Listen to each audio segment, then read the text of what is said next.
Hello guys, स्वागत है आपका अपने यूट्यूब चैनल पे। This is study for success. So guys, जैसा कि आपने थंबनेल में देख ही लिया है, आज के सेशन में हम डिस्कस करने जा रहे हैं top 15 idioms and phrases. Idioms and phrases की हमने एक सीरीज स्टार्ट की है जिसका पार्ट 1 ऑलरेडी कंप्लीट कर दिया है। उसका लिंक आई बटन पर ऊपर आ ही रहा होगा। सो गाइस, ये हमारे ईडियम्स एंड फ्रेजेस की सीरीज किस किस के लिए इंपॉर्टेंट है, यानी इसकी टारगेटेड ऑडियंस कौन है। गाइस, हर वो बच्चा जिसके एग्जाम के सिलेबस में ईडियम्स एंड फ्रेजेस दिया हुआ है, यानी जिसके सिलेबस में ईडियम्स एंड फ्रेजेस दिया हुआ है, हर उस एग्जाम में हमारी ये सीरीज इफेक्टिव रहने वाली है। सो गाइज, बिना टाइम वेस्ट करते हुए बढ़ते हैं अपने सेशन की तरफ। और हाँ गाइज, अगर आपको हमारी वीडियो पसंद आती है so please do like and share this video, and हाँ, सब्सक्राइब करना काफी जरूरी है। सो गाइज, बढ़ते हैं अपने सेशन की तरफ। So guys, this is our first idiom, across the board, which means all equal, यानी सभी समान लेवल पे हैं। अब इसका हमने एग्जाम्पल तैयार किया है सेंटेंस की फॉर्म में। The promotions were granted across the board, मतलब सभी को समान मानते हुए प्रमोशंस दिए गए हैं। सो गाइज, आपको आई होप ये क्लियर हुआ होगा कि अक्रॉस द बोर्ड। बढ़ते हैं अपने नेक्स्ट ईडियम की तरफ। Idiom number second, add insult to injury, which means making situation worst, यानी जले पर नमक छिड़कने जैसी बात है ये। इसका हमने एक एग्जांपल तैयार किया है। Ramesh was dismissed from the job and it added insult to injury when an inquiry was set up against him. अब इसे अगर हिंदी में समझना चाहें तो ये बोल रहा है कि रमेश को जॉब से तो डिसमिस किया ही गया, और उसके ऊपर बाद में जो इंक्वायरी सेटअप करी गई उसने सिचुएशन को और वर्स्ट बना दिया। आई होप आपको ये इडियम समझ आया होगा, यहाँ पे ये बोलना चाह क्या रहा है। चलिए गाइस, बढ़ते हैं अपने नेक्स्ट ईडियम की तरफ। Idiom number third, against the clock, which means in a great hurry to complete the work, यानी किसी भी कार्य को पूरा करने के लिए जल्दबाजी दिखाना।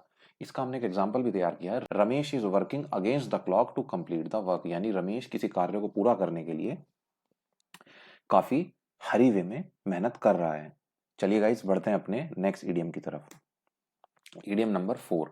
गाइज, अगर आपको हमारा वीडियो पसंद आ रहा है तो प्लीज इसे लाइक कीजिए और अपने उन दोस्तों के साथ शेयर कीजिए जो एसएससी या किसी भी ऐसे एग्जाम की तैयारी कर रहे हैं जिसके सिलेबस में ईडियम्स एंड फ्रेजेस आता है। एंड हाँ, चैनल को सब्सक्राइब बिना किए बिल्कुल मत जाइएगा। So guys, this is our fourth idiom. Idiom number 4, that is all Greek.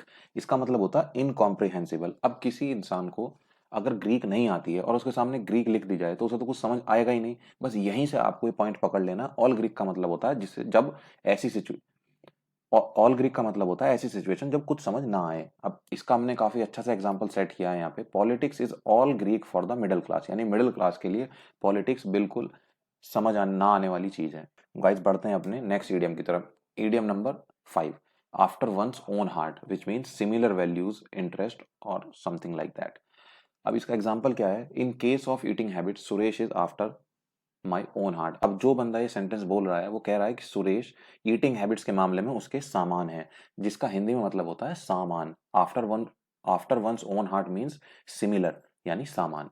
चलिए गाइस, बढ़ते हैं अपने नेक्स्ट ईडियम की तरफ। Idiom number 6, an eye to the main chance, which means use the situation according to one's own profit, यानी किसी भी situation को अपने प्रॉफिट के लिए इस्तेमाल कर लेना। अब इसका एग्जांपल यहाँ पे दिया हुआ है। Kuldeep is a shrewd businessman, he always has an eye to the main chance to earn profit. अगर इसे हिंदी में समझे, बोल रहा है कि कुलदीप एक चालाक बिजनेसमैन है जो किसी भी सिचुएशन को अपने प्रॉफिट के लिए इस्तेमाल करना जानता है। An eye to the main chance means किसी भी सिचुएशन को अपने प्रॉफिट के लिए इस्तेमाल कर लेना। चलिए गाइस, बढ़ते हैं अपने नेक्स्ट ईडियम की तरफ। आई होप आपको ये समझ आया होगा, और अगर समझ नहीं आया तो एक बार रिवाइंड करके देखिए, आपको बिल्कुल समझ आएगा। Idiom number 7, apple pie order, which means well ordered and neat and clean, मतलब साफ सुथरा और सुव्यवस्थित। चलिए गाइस, देख लेते हैं क्या एग्जांपल यहाँ पे हमने दिया हुआ है। इसका एग्जांपल है, when I return from the office it was pleasant surprise to see my room in apple pie order. अब जब वो अपने ऑफिस से वापस आया तो उसे काफी अच्छा लगा अपने रूम को साफ सुथरा और वेल ऑर्डर्ड देखकर। आई होप आपको समझ आया होगा। गाइस, बढ़ते हैं अपने नेक्स्ट क्वेश्चन की तरफ, यानी 8th number idiom, Argus eyed, which means alertness. अब इसका एग्जांपल क्या हो सकता है? The guard of our apartment is Argus eyed. अब उसे होना भी चाहिए अलर्ट। तो आर्गस आइड का मतलब क्या होता है? अलर्टनेस। चलिए गाइस, बढ़ते हैं अपने नेक्स्ट ईडियम की तरफ। As duck takes to the water, this is our 9th idiom. It means easy work. अब अगर किसी डक को कह दिया जाए कि पानी में तैरना है तो उसके लिए तो बहुत ईजी टास्क होगा। आप इसी पॉइंट से यहाँ पे इसे याद कर सकते हैं कि as duck takes to the water का मतलब होता है कोई आसान कार्य है। इसका एग्जाम्पल यहाँ पे देख लीजिए, for some people writing verses as duck takes to the water. So guys I hope आपको समझ आया होगा, as duck takes to the water का मतलब होता है इजी वर्क। गाइज अगर आपने यहाँ तक ये वीडियो देख लिया है तो प्लीज इसे लाइक करे बगैर बिल्कुल मत जाइएगा, और अपने उन दोस्तों के साथ शेयर जरूर कीजिएगा जो एसएससी या किसी भी ऐसे एग्जाम की तैयारी कर रहे हैं जिनके सिलेबस में ईडियम एंड फ्रेजेस आता है। और हाँ, चैनल को सब्सक्राइब करना मस्ट है, प्लीज सब्सक्राइब करे बगैर मत जाइएगा। चलिए गाइस बढ़ते हैं अपने नेक्स्ट ईडियम की तरफ। 10th number idiom, as good as one's word, यानी to be reliable and trusted, यानी एक ऐसा इंसान जिस पे विश्वास किया जा सकता है। अब इसका एग्जांपल देख लीजिए, the teacher was as good as one's word. ये काफी यूजुअल होता है, टीचर्स हमेशा ट्रस्टेड ही होते हैं। चलिए गाइस बढ़ते हैं अपने नेक्स्ट ईडियम की तरफ। As hard as nail, which means insensitive. इसका एग्जांपल देख लीजिए, Ramesh is as hard as nail. अब नेल हमेशा हार्ड ही होता है, यानी इनसेंसिटिव होता है। इस तरीके से आप इसे याद कर सकते हैं। चलिए गाइस बढ़ते हैं अपने नेक्स्ट ईडियम की तरफ, and this is our next idiom, idiom number 12, at a discount, which means lacking in quality, यानी कोई ऐसी चीज जो क्वालिटी के मामले में लैक करती है। अब आप इसे ऐसे समझ सकते हैं, जो भी चीज हमें डिस्काउंट पे मिलती है, अब वो डिस्काउंट पे इसीलिए मिल रही है क्योंकि वो कहीं ना कहीं क्वालिटी में लैक कर रही होगी। आप इसे ऐसे याद कर सकते हैं। ये जनरल केसेस में होता भी है, नहीं भी होता है, बट आप इसे सीरियस ना लेके केवल अपने इस ईडियम को याद करने की कोशिश करें। इसका एग्जाम्पल देख लीजिए, यहाँ पे मैंने सेट किया हुआ है, honesty and goodness is at a discount nowadays. काफी ऑब्वियस बात है। चलिए बढ़ते हैं अपने नेक्स्ट ईडियम की तरफ, idiom number 13, at a premium, which means scarce and demanding. यहाँ पे प्रीमियम से मतलब है डिमांडिंग, यहाँ पे इसे हम डिमांडिंग भी बोल सकते हैं।